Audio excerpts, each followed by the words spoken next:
Hello to you all, and welcome to Pyramid Energy, a journey through intuition, wisdom, and loving insight. My name is Gontse.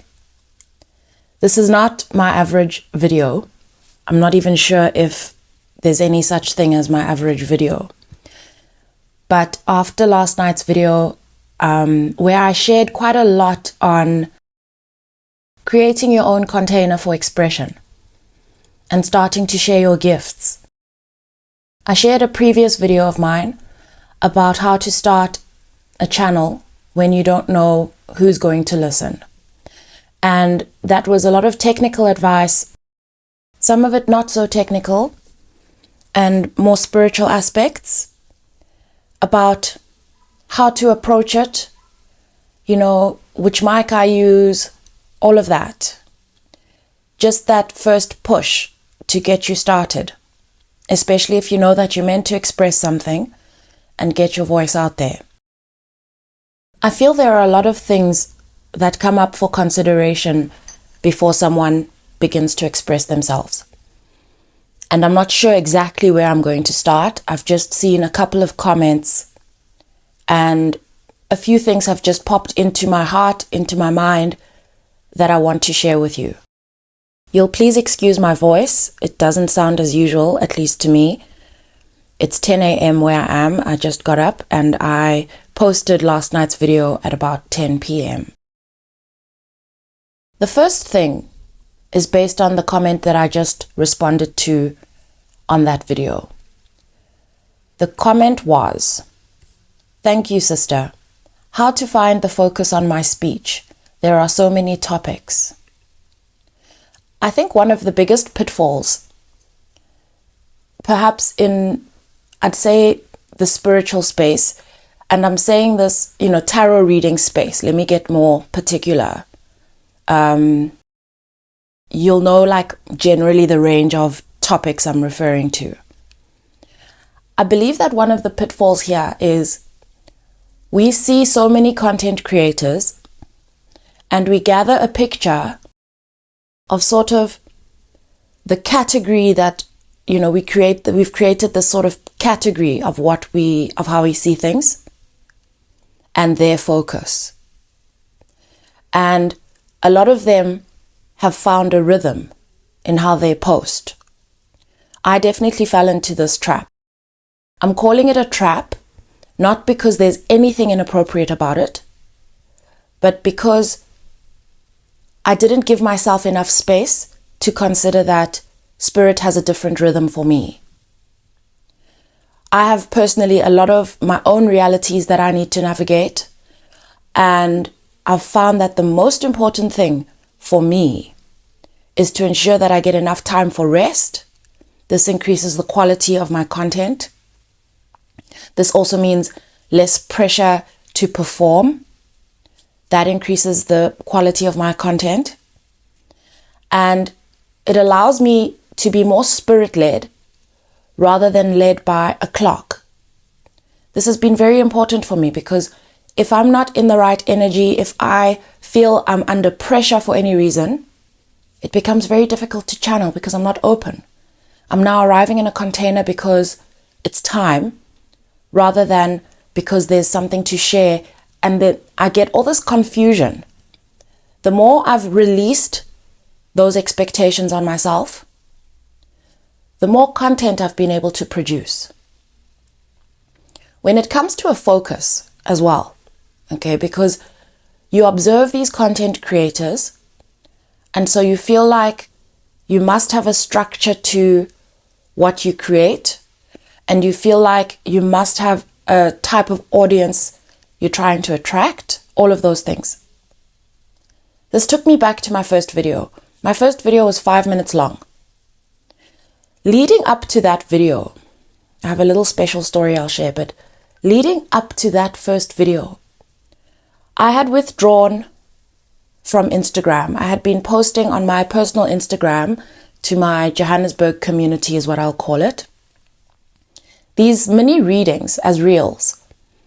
I would, sit in front of the camera visually and share a little structure that I'd created with 3 cards for each sign, and I would share situation, challenge, and advice. So I'd do 12 of those, one representing each sign, and I'd walk through those cards representing those three things. I found they worked very well for the people that they meant something to. I got frustrated because Instagram is very public. People often feel it's very public, and I felt very unappreciated in terms of what I was sharing. And so I withdrew from Instagram. I think I just closed my account, maybe deleted everything. I don't know. I withdrew. And I was feeling very lost at the time. And what happened with that is that I would still take personal readings from clients that I'd gathered, not many. And in between that, I started leaning into my writing. Writing became a really good outlet for me. And I think early on, 2024, by the time the year started, I'd got used to writing, and I'd gathered that I was picking up on some form of collective energy through my writing. And so then that's when I stopped sharing, how do I put it? Yeah, per sign. It was no longer a per sign thing because it was not for other people. The writing became naturally more collective, more relating to what it is was happening inside of my body, in my emotions. There was no pressure. It was purely for me. The little story is that, I started Pyramid Energy on the 8th of March last year, 2024. The background picture that I use on my videos is a picture I took of the sky, the Milky Way galaxy. I realized this morning as I was scrolling through my history on my camera roll that I took this picture about a week before I started the channel. I didn't know I was starting the channel at the time. I didn't know. I didn't know that I was going to be a YouTuber. No clue. But what happened is that a friend of mine invited me on holiday with her. She broke up with her boyfriend at the time, and she had a gap, and I was there. And so off we went to the bush. I've never seen the Milky Way the way I saw it. One evening we were there. All conditions were perfect, as in it wasn't a full moon. The moon wasn't like taking up all the light in the sky. There were no clouds. And the time was just right, and we just happened to go onto the balcony after dinner. The sky took my breath away. It sucked me in. I felt like I could feel my soul. It was a very, very significant evening for me, and it was a very special evening for me. I felt like my soul had been taken out of my chest and put into the sky amongst the stars and fed with something, like my soul had absorbed some form of information and then brought back into my heart. And I knew in that moment, and I've never experienced something like this, but I knew in that moment that I was leaving different and that I would go somewhere on some kind of a journey, more spiritually speaking, not physically speaking. And even the way that holiday came about was also very special, but I left with something that I couldn't explain.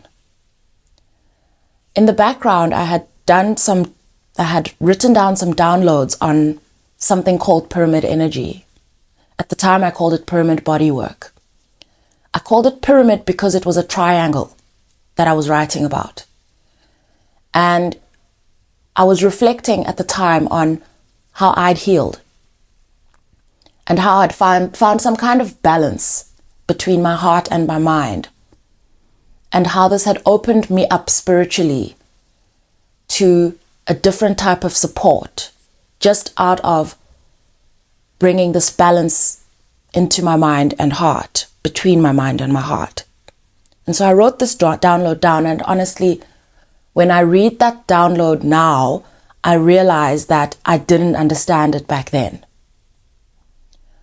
And so one afternoon, when I would have been writing my reading, I would have just laid out cards and written down the energy. I decided to record it instead. So I opened up my laptop and I opened up my voice recorder and I recorded for 5 minutes. And I can't explain it, but I can explain it now. I couldn't explain it at the time, but as I was talking through the energy, I felt what was usually written come to life through my voice, and I could feel an audience. I could feel the presence of the other people. And this is not, a part of me, yes, was copying what I'd seen out there to an extent. But again, I had no pressure because there was no pressure as well to post it. Even when I opened up the recorder, there was no pressure to post it. I was just trying something. But when I was done, I realized that this information needed to be delivered somewhere. Naturally, I would have put it on Instagram, but I'd already closed that Instagram space. I was no longer open to putting it there. And so what I was left with was, well, you're going to share this on YouTube. And then I was like, it was like about 2 p.m. in the afternoon. And then I was like, what am I going to call my channel? I'm not going to use my name. I didn't feel like using my name. I felt like it'll give me more freedom and I'll have less of like that imposter syndrome if I just don't use my name. And so I thought, well, what about that download that I got? Let me use that. So I went to the download and I came up with Pyramid Energy. I'm sharing this because it is only through the audience that I learned that there was something called Pyramid Energy and that this concept was intriguing. I hadn't even shared the concept of my download. All I'd shared was some information on a creative project. Someone is starting a creative project. This related to me, but it wasn't just me. I was reading what I was seeing in the cards. So I'm giving you this background because that video was 5 minutes long. It was only 5 minutes. It got many views and it taught me a lot about some of the workings of the algorithm. Okay. Even the layout, the black background with white text is something that I'd seen out there on a number of channels. And I liked the idea of not showing my face. That video got a number of comments, lots. And I started looking through the comments and I got many clues, lots of clues. Not only around what to do next, which got a bit overwhelming, but also about my voice. I had a number of people comment that they've heard my voice before.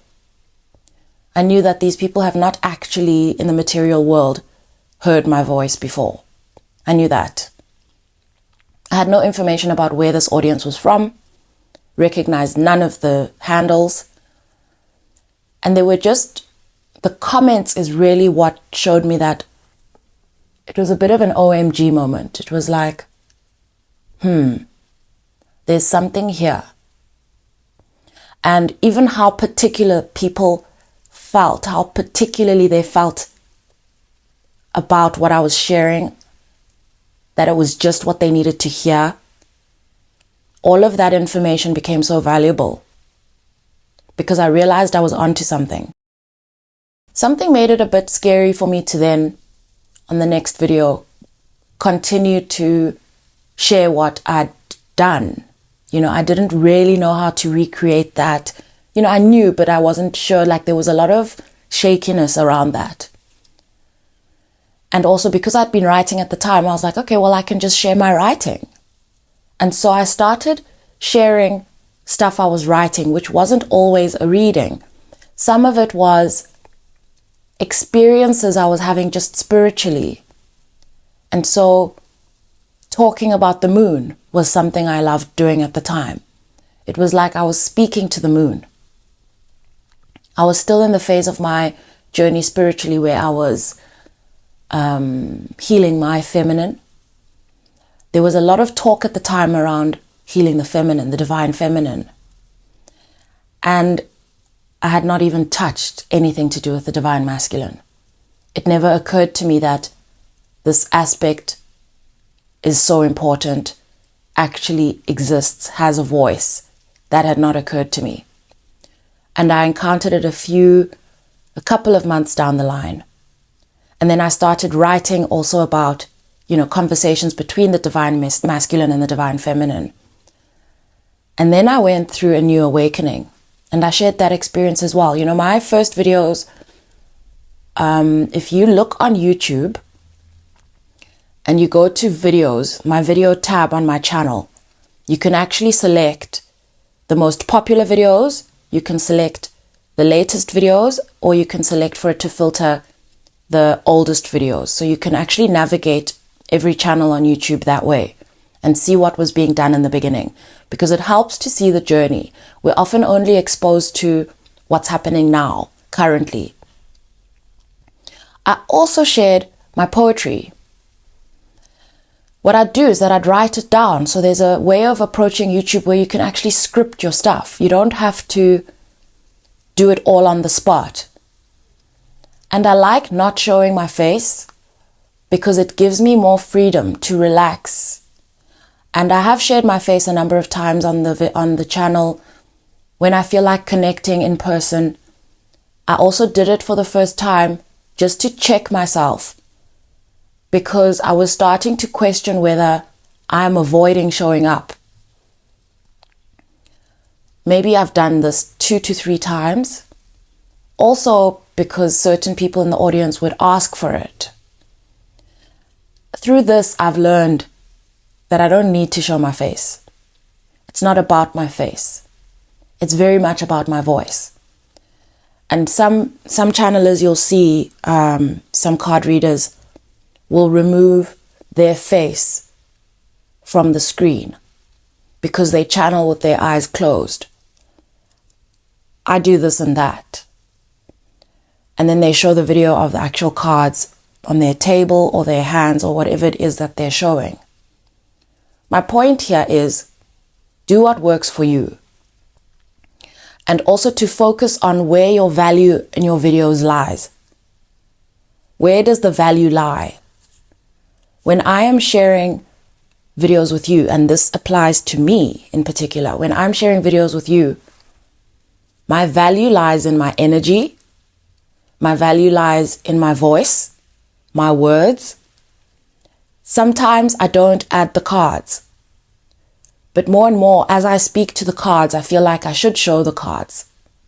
And so I feel like you will learn more around how I read energy as you engage with the cards and look at the cards. I love cards, and so I share cards. So this is to say, I think it's good to focus on where your value lies, not so much on how other people are doing stuff. The more space I've given myself, especially away from the structure, at some point I even got scared of using cards. I had this pressure between channeling and cards until I started accepting that I literally can do whatever I feel called to and do what I want. And there were even times I felt like I was sharing too much of myself.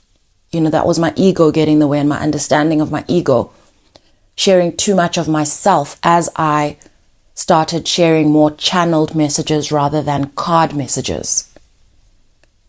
Until I gave myself more room. I realized, these are containers that I create.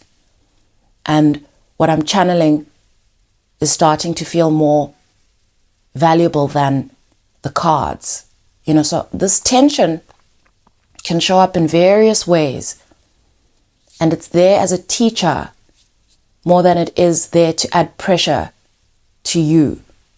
And as you hear me now, I'd like you to replace a lot of the things I'm saying, replace them with aspects of what you want to create as you feel it's appropriate. Because I am sharing information through channeling and through cards because that is what I do. And I'm talking about energy and channeling because that is what I do. But this can be applied to anything. And so far, I feel like I've shared that you don't have to use cards. You can. You don't have to use any tool. You can. You don't have to show any visuals. You can. You don't have to have any structure. You can. You also don't need to prepare. You can. You don't have to script it. You can. Pretty much everything is something you can do, but you don't have to. And you can also do it sometimes. The idea of consistency has only grown on me as I've created content consistently. And even that consistency is difficult to grab. I'm actually seeing like how we bake. And as you whisk through these lumps, it takes time to whisk through the lumps. And sometimes as you're whisking through the lumps, you wonder, you're beating them or whisking, whatever. You wonder to yourself whether you're ever going to get every lump out. And the truth of the matter is you only know you're going to get every lump out once you realize there are no lumps. That's how baking has been for me. And you also only know whether your cake is going to rise once it's risen. If you're trying a new recipe, that's how it's been for me. I remember the day I bought a mic because I'd been recording directly into my laptop. The day I bought a mic, the reason I bought it, I maybe was 5 videos in, was because I'd been sharing my poetry. And the views on my poetry were way lower than the views on, let's say, if I did a reading. People love a reading, And I've decided to just stay true to what I feel like sharing, rather than focusing on what the views are. And some things have come up with the content that I've shared in between, especially stuff from last year that's not reading based, that's not as popular. But what happens is that there are certain members of the audience that feel quite a deep connection with you as the person who's creating content. And those ones tend to be the ones that will watch everything. And opportunities have come up through those views. Like, let's say a video gets 20,000 views or 50,000 views. Like my first video got 50,000, let's say some 20,000, not that many of them. And then on average now, maybe I get somewhere between 1,000 and 3,000 views. I'm not sure. But at the time, those videos got maybe like 200 views. Something comes of those. So just trust what you feel like sharing. It's not so important how many views you get, especially in the beginning. What you're trying to get used to is yourself and showing up and exploring the various types of things you can do.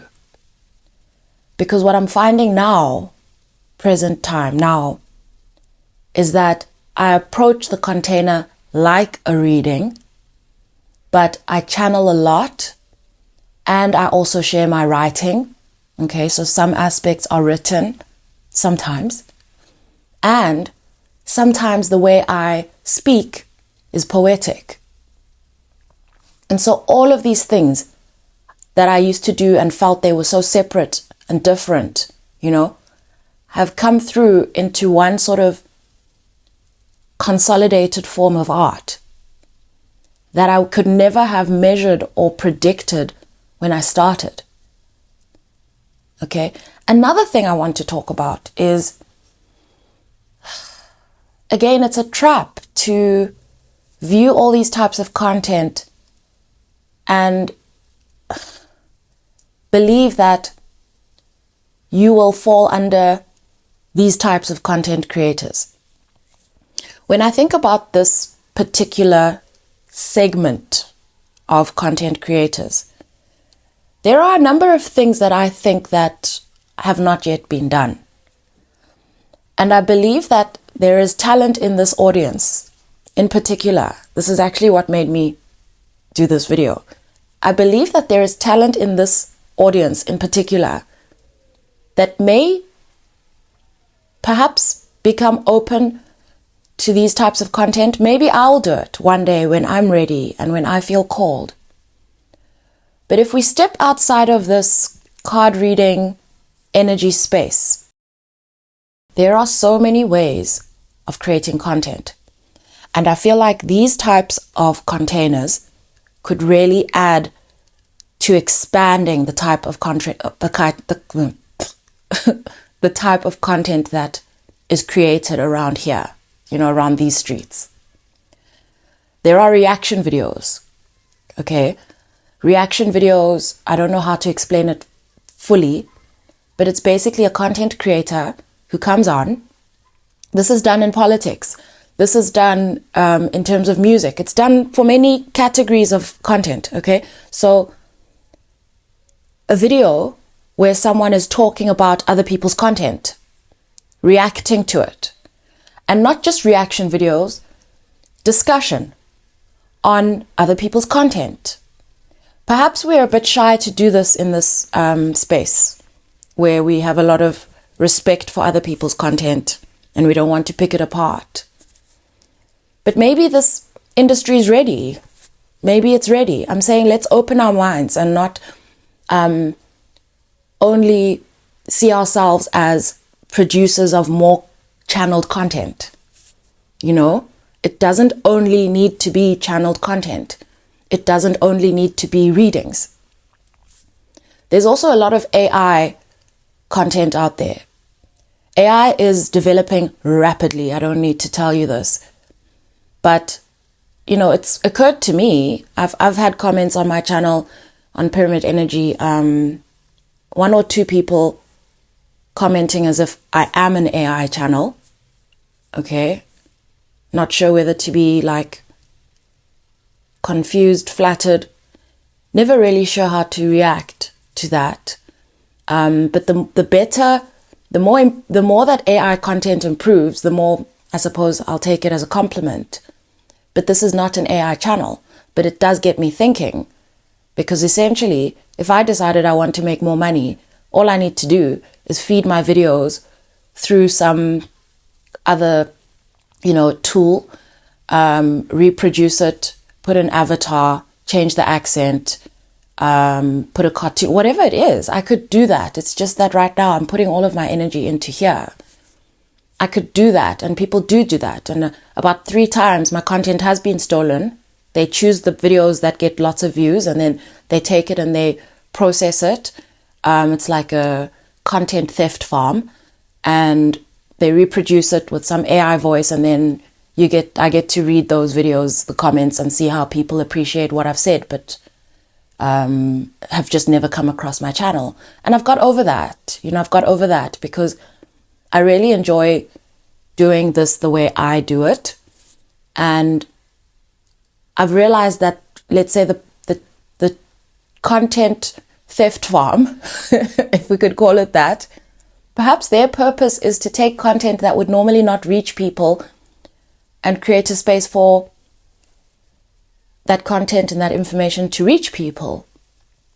And so I no longer take it personally. It hasn't happened in some time, but I no longer take it personally because my work has reached way further than I was able to reach, than my fingers were able to touch.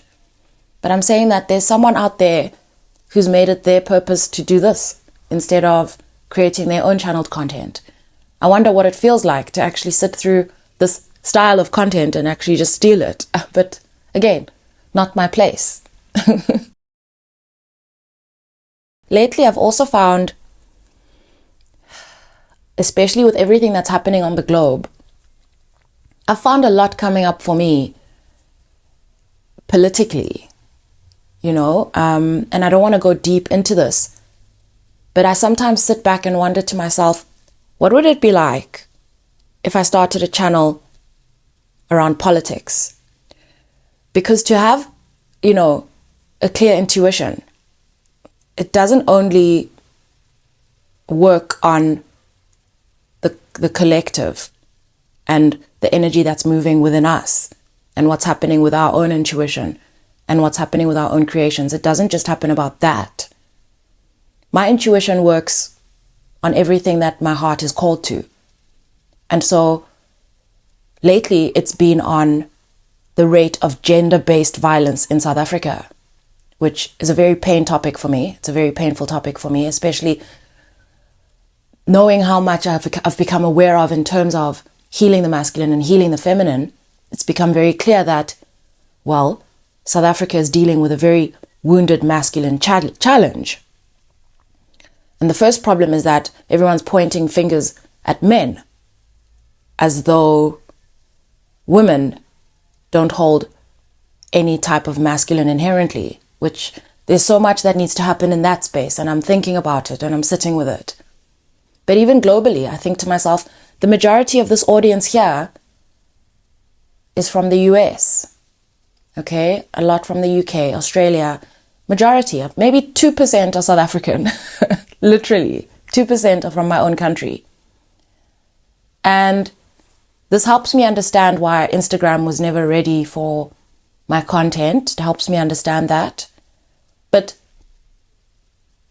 you know, lately with all this Trump and South Africa talk and all of this stuff that's happening in the world, I have my own particular view of these things, and I just don't feel this is the appropriate space for it. But I'm saying, like, I've noticed a lot of these content creators in our category, they'll post stuff on politics in their community page when something just happens. Even in the US, in one of the states, someone will just post something that's on their heart, and they'll say, I know that this is not a channel for politics, and I know that this audience is not only from the US, you know, but this is how I feel about this, you know, and they'll just say it. But I'm saying, like, if you feel called to that space, or if you feel called to completely different space that's not typically what you've seen, that is what the world needs. So please go there. Go there, and it just means that you'll need to figure out what your container looks like for yourself. And I have not only been inspired by card readers and their content, I've gone way further in terms of seeing how I want to present my content. I've gone way further than card readers and channelers to see how I want to create my stuff. Even the type of language that I use, I mean, obviously this is my own language and my own style of speaking, but I often, especially in the beginning, used to feel like my style of speaking was rather formal, compared to what I hear out there. But I've realized that this is my style, and this style is appropriate. And in fact, the audience has a similar sort of appeal. Even in the way you write your comments, I'll go to other channels and see how the people comment on the channels, and this channel's comments are kind of more resonant in terms of like me, you know? And so for you to realize that that's what you'll find your audience will find you, and your audience also becomes a teacher. This audience has shifted many times over the last, since I started the channel, and it was quite special. Sometimes in the comments in YouTube Studio, it shows me, depending on how your own account is registered on YouTube, some people's accounts are registered as public and some are not. But if you're registered as public, I'm not sure, it allows you to see how long that person has been a subscriber. And I found someone this morning who's been a subscriber for 11 months.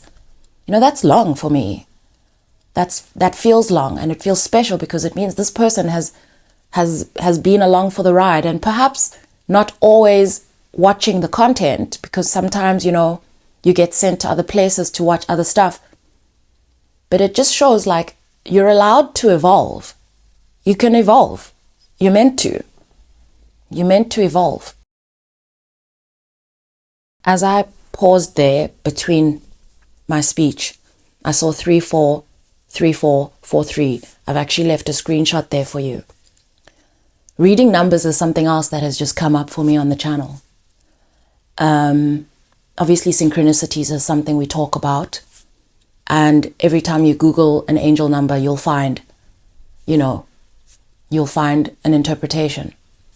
After some time, after reading these interpretations, I started to feel like it feels like all angel numbers give the same message. That's how it started to feel to me. But I'd still honor it. But as I've created content and engaged with how I record, I don't keep my eye on the clock, the timer. But I've found that numbers have started to speak to me. I've learned how to interpret numbers through the tarot and through just the understanding of numbers. This is also how I sort of developed as a tarot card reader, in terms of leaning into what each number represents. I found this to be a more flowing approach to interpreting what the cards mean across the suits as I lean into the actual number. And I've expanded my container this way. But as I've engaged with the clock and where the numbers, how they move, I've learned my own, it's become a new tool for me. And I've only found this tool on Pyramid Energy. So allow yourself to explore your personal style. Your personal style is in the process of developing. And what happens is that you might feel like you want to have a full picture as you set out. But if you think about it logically, if you're setting out to create content with a full picture up front, chances are that is some form of an amalgamation of stuff you've already seen. And so you're not allowing space for yourself. You're not allowing space for yourself to become the creator of your container. And it's very important because you'll get told very often how unique you are. And a lot of this uniqueness can only be revealed as you take steps. It's like building on something. It's building blocks. And so it's like expecting to know what the bigger picture looks like, the whole structure looks like, when all you've been given for now is like 2 blocks. And what's going to happen is that you'll build a couple of blocks, maybe you'll end up with like 4, and then 1 you'll take away, and then you'll add back. When I started this channel, I never knew that I was going to create content like for many people at once. I thought that I would just eventually sell personal readings, which I did for some time. But this is something that gradually I've struggled as well. It's also been its own struggle moving away from. And I thought that this was personal, but I've since realized that it's not actually that personal, because lately in the community pages, I've noticed a lot of readers pulling away from personal readings.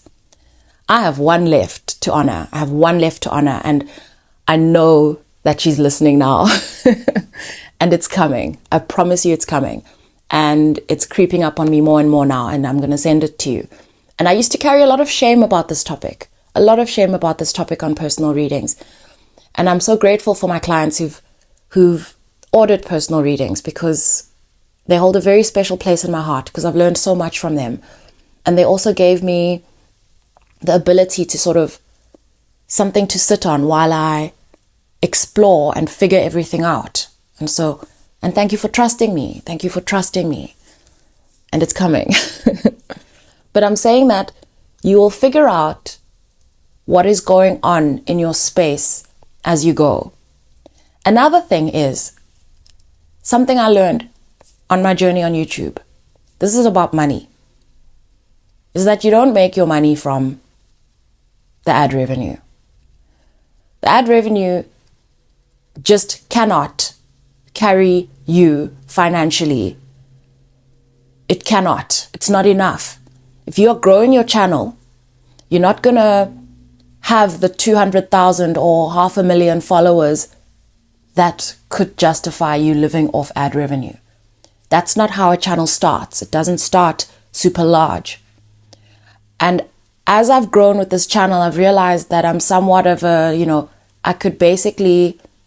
I'm probably currently in my position better off compared to someone with a BCom in digital marketing because of what I've had to learn for this channel.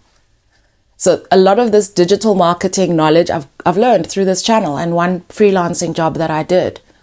I feel like I could share a little bit more about myself here. For some time, maybe just over a year, I freelanced doing some work for the Heart Mind Institute. I don't know if you know them. But it was through this work. This work started before I started the channel. I liked it because I could do it in my own time. And so I wasn't bound to that corporate 8 to 5 structure. And I could work from home because it was remote. But through that work, I was exposed to a lot of content that helped me understand how much I'd learned through my own spiritual journey that was actually legit. That's how I realized that, a lot of the things that I was learning internally were real. Because I've shared many times on this channel that I don't actually read a lot. This is not something I'm proud of, okay? Because I've got to know the audience here, and you guys are very well read. You are very well read, and I don't read a lot. I used to read a lot, not a lot. That's a big lie, a big fat lie. I never used to read a lot. Like perhaps the number of novels I've covered, maybe 12 in my lifetime. Not even novels, books. I read The Alchemist in high school. I've got some books, Women Who Run with the Wolves, didn't finish it. I have some books I've read. But more and more, and then obviously when I started working, I had less and less time to read. But as I've expanded into my energetic work, I have found that my ability to take in information has really diminished. The word they're giving me is dissolved. It has dissolved. And I've recognized that this is how my channel works. So my sisters laugh at me because they read so many books. They read so many books, and I'm just not a reader. But I honor this because I love to honor the information I receive from Spirit and not put it through the challenge of debating it through what I've read out there. And I love to receive the confirmation that I receive on the channel through comments on what I've received. This has built my confidence personally. But how my channel works, okay? Because there's a fidgeter that's also developed in me, which I feel like is helping me understand a lot of these. Again, disclaimer, I'm not a medical health professional. And I'll put the disclaimer standard in my description. But it's helping me understand some of the challenges that children nowadays are experiencing in terms of their sensory input. So I have an inflow of information that's constantly coming in through my channel, whether I am capturing it or not. When I'm reading, I'm unable to capture it, but it still creates a pressure in my channel. And so the more I expand and allow my channel to widen, the more the flow increases, the less room there is for focusing on things that I'm fixing it's like putting me in the middle of a river on a floaty. The river is flowing and you're expecting me to hold on to a rock. That's how I feel.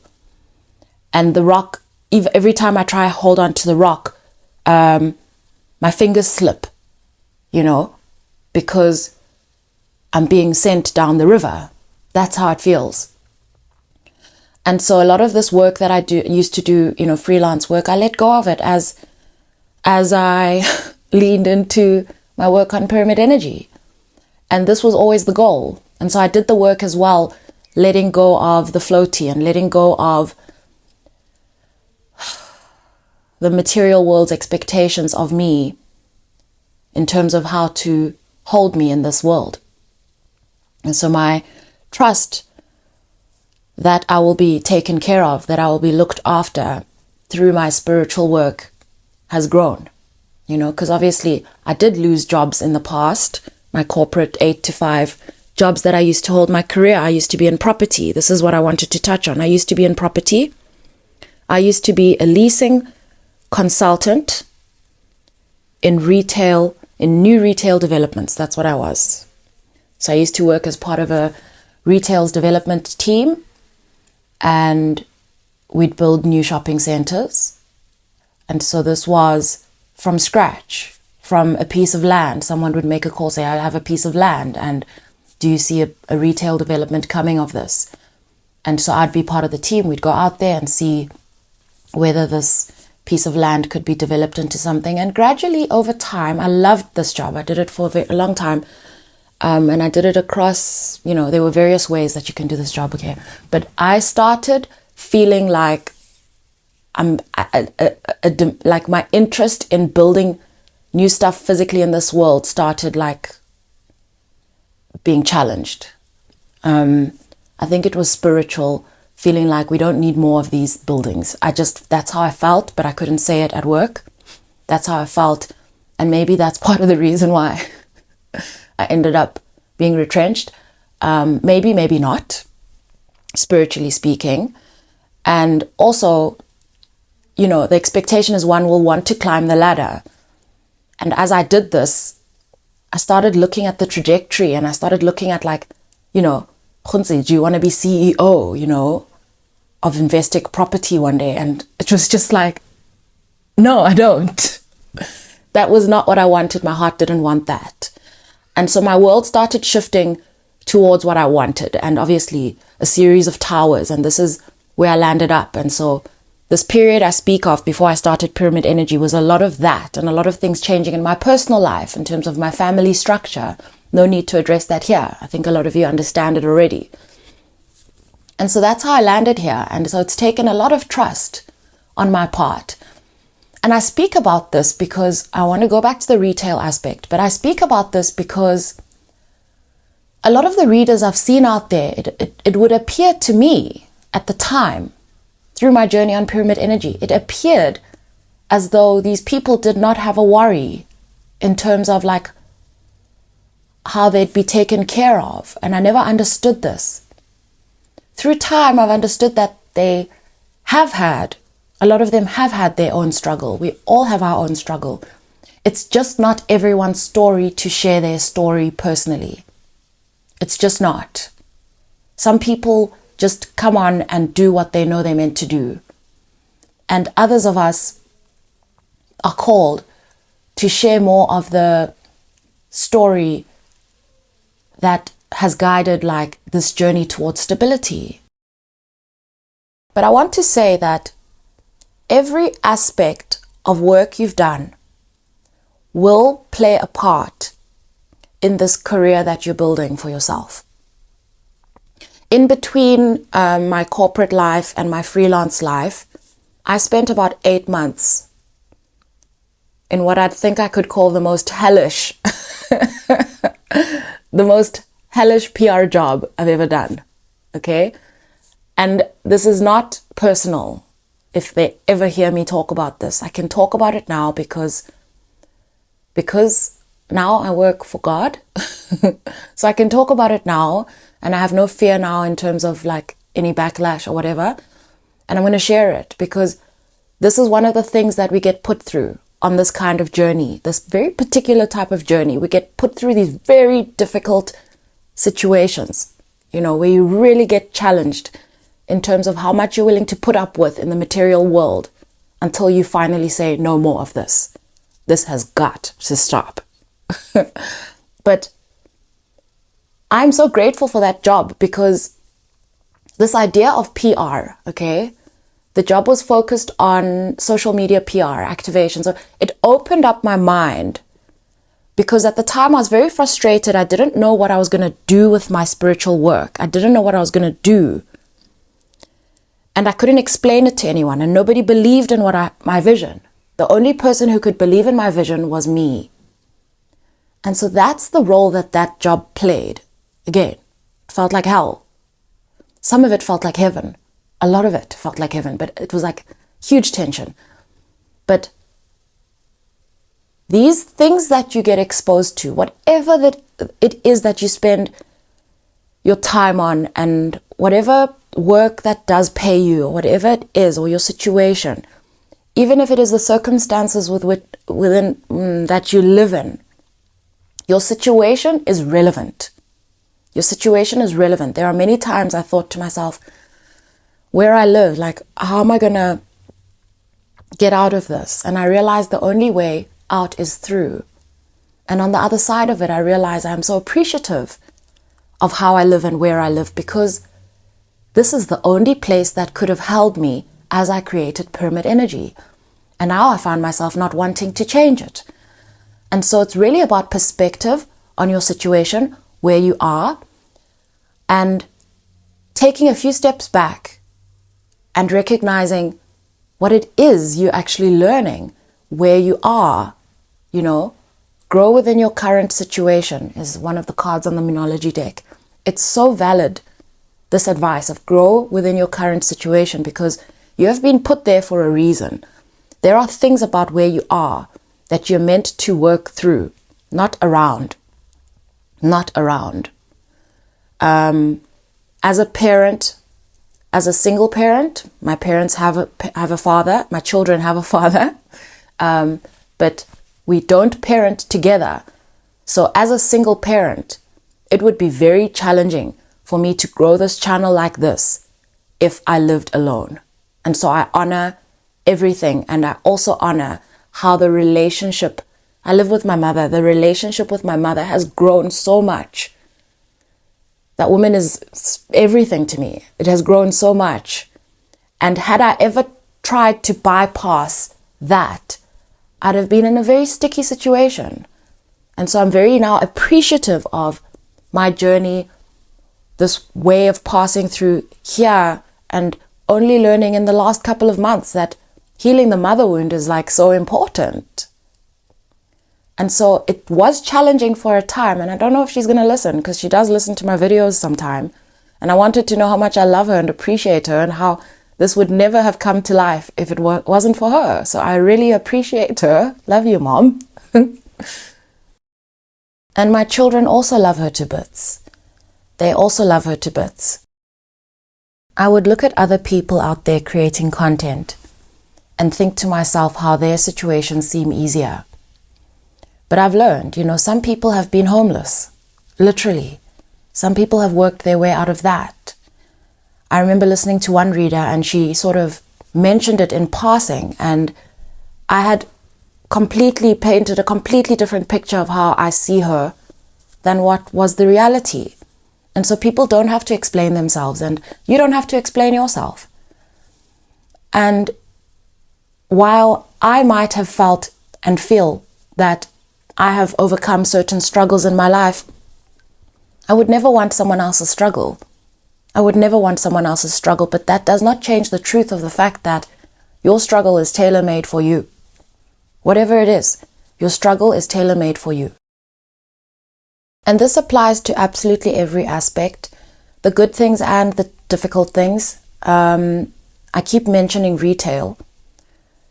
It took me some time, but I started to realize that the retail property industry, like putting tenants into a shopping center, is similar to what I do now. Except I am the development. I am the asset. This is how I see it. I am the asset, and there are various things that I do, pockets of energy that I hold, that can hold an ability to create an income. This is how I see it. And so I can create a shop within myself. And again, we can look at it in terms of revenue, but it's not so much about that as it is about how to create an inflow of energy through, or some kind of energy generation, or whatever it is that you're making out of myself. And so I'm a multifaceted person, and I can use different aspects of myself to create, ways of generating energy to live off. And similar to, let's say, replacing a tenant. If something is not working and it's taking up too much of my resources or whatever it is, it's time to replace it. And so this helped me understand how to navigate my life, because I also do some volunteer work. I do various things. And so how to allocate my energy has become an important aspect of how I view my life and my time. And I feel like there are many of you in the audience that perhaps do spend some of your time volunteering. And I believe that this work is so important. To do work that you're not being paid for. To contribute to places that aren't going to give you money. It is so important. And let me tell you, there is a return. It's just not direct. There is definitely a return. And for those of you who feel isolated, because along this journey you can often feel very isolated, I want to suggest volunteering as a solution for this. I never used to volunteer when I worked in corporate. And I see now how easy it is to live so much within this material world that you don't recognize so many parts of yourself. It has given me so much. I've learned from people that I never thought I'd ever learn anything from, and received from people that I never thought I'd receive from, and learned just how other types of the world actually work and operate, rather than, again, this 8 to 5. I'm not going to give it the label that I want to give this type of life. I won't do that because I honor it.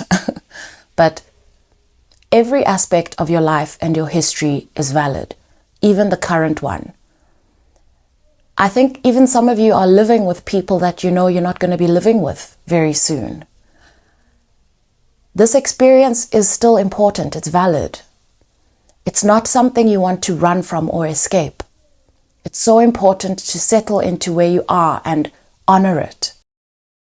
We're almost at an hour, and I hope you found this valuable. And to whoever listens, I believe maybe up to now this is what you've needed.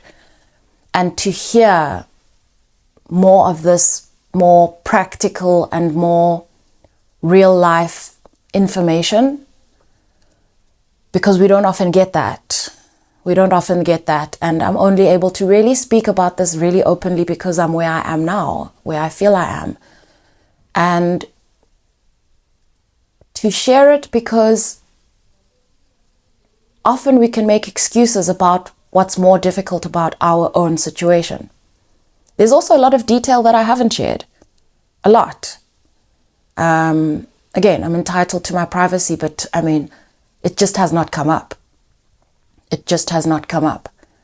And I think I've spoken about everything. It feels like I've spoken about everything. And at times it's felt like I've rambled. But these are not rambles. Every aspect has been something that I feel I should share. And I'm hoping that you can take it and scan your life. Scan your life and have a look at where you may have told yourself that this is what you're meant to create. And to challenge the what, and to challenge the how, and to give yourself more room. Somewhere along the way, just after I started talking about my mom, actually as I finished, she just walked into the room. She just walked into the room. And I'm sharing this because I also used to look at other people's content and look at how they record from beginning to end all at once. Sometimes they'll pause because a package is delivered. Sometimes they'll pause because a dog is barking or whatever it is. But create content according to what works for you and your situation. It helps me to just record my voice as well, because then I can pause without having to explain why I've paused and all of that stuff, and cut out the noise. When my children are home, they make a lot of noise. They make a hell of a lot of noise. And I don't want to become that mother who's constantly shouting at them. I don't want to do that. And so either I don't create content when they're around, or I allow them to come in and I just pause in between, and the audience doesn't really know the difference unless you really know how to listen out for it, or it's just one of those days where it's happening more than other times. One other piece of the last piece of technical information I want to share, because I know I share audio, but if you want to create video, this is also valid. If you want to create video, the editor that I use is CapCut. CapCut is free. I do pay for the paid version because you can enhance your audio on it and you can level out the volume on it, all of that, and it gives me an opportunity to cut through the pieces that I need to cut off. But if you are creating video, I mean, this came up for someone else that I met in person, but what I want to share is you can create your audio clip, okay, and use your mic or whatever you use. Then you upload your import your video onto the editor. And then if you want to enhance your audio, okay, I would separate your audio from your visual. So you put your video on your editor and then you mute your video version. Okay, so they'll put layers for you. So you'll have a layer of your video and you'd mute that. And then you'd add your audio clip directly underneath that. So don't cut anything before you do this, Then you put your audio layer on.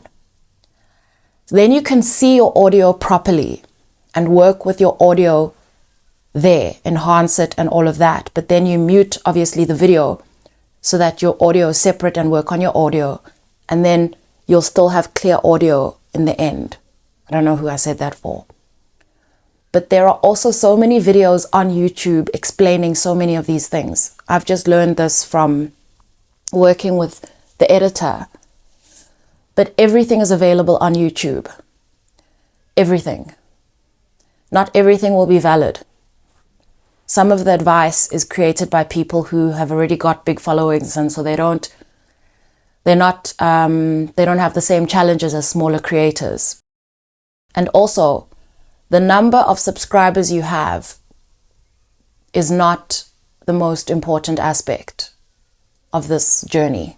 It's not. I've found that the quality of the audience matters so much more.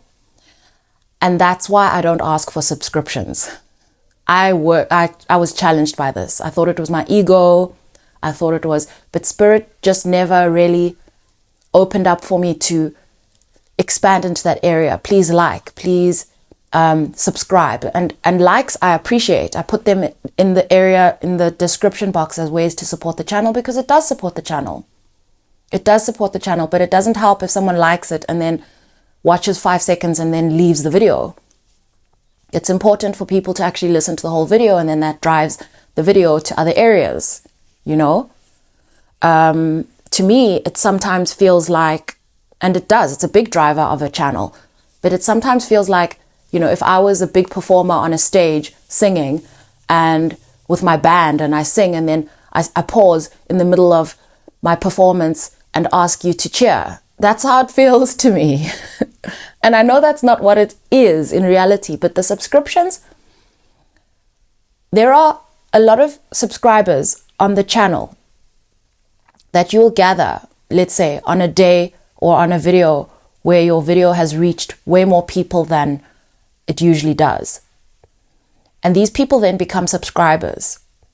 But if your content changes or shifts, those people that are subscribed may not be listening to your content.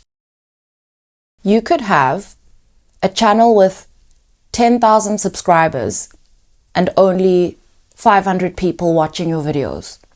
And you could have a channel with 1,000 subscribers with 20,000 people watching your videos.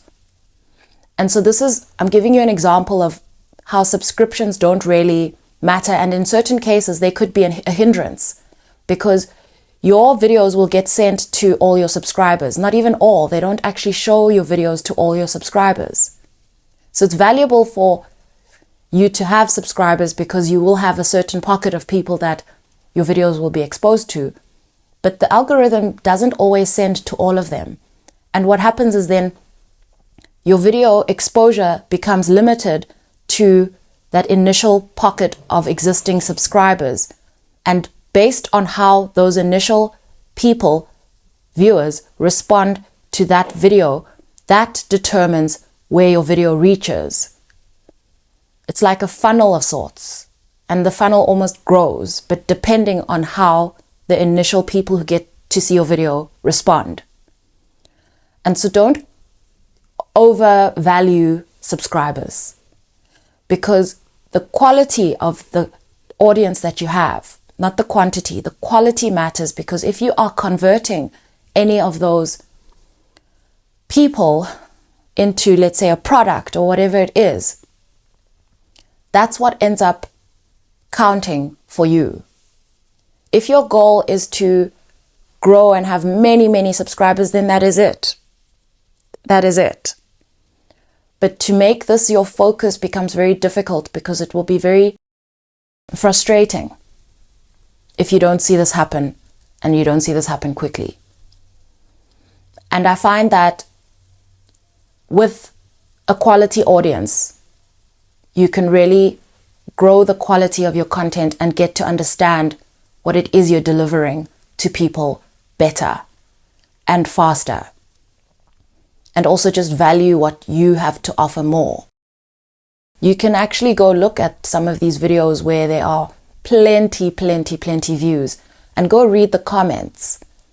What I've found the most is the comments tend to be, I don't want to say generic, but because it's a widespread audience, the comments tend to feel widespread. Does that make sense?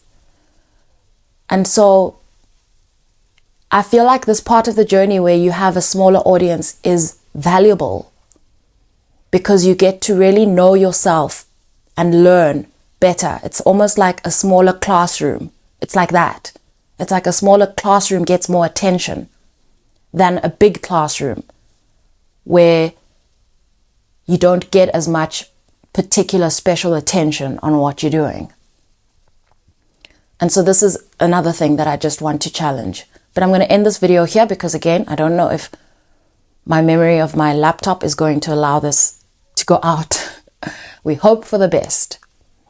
I wish you all so well on your journeys. We all live in different contexts, in different countries, with different circumstances. And our lives are just very much structured differently, even just the things that support us. But if you are called to use your voice, and when I say use your voice, I don't mean only your voice, to use your personal avatar to get out there, please do it. And don't expect it all to make sense up front, because it may not, and it may. And a lot of content creators have a lot of other channels that they start, and then they just start a new channel doing exactly what they think they should be doing, knowing it because of the other learnings from the other channels, which they don't mention. So don't believe everything you see at face value. There's so much more to it. And it's more important to honor your particular situation and your needs and what you're called to. And, feel free to share whatever it is that you do on the comments here, if you feel like it. Sending you all so much love and wishing you the best of luck, which I don't believe you need, because you are already blessed. And I think from now on, instead of wishing people the best of luck, I would rather say wishing you the best of perspective. Sending you love.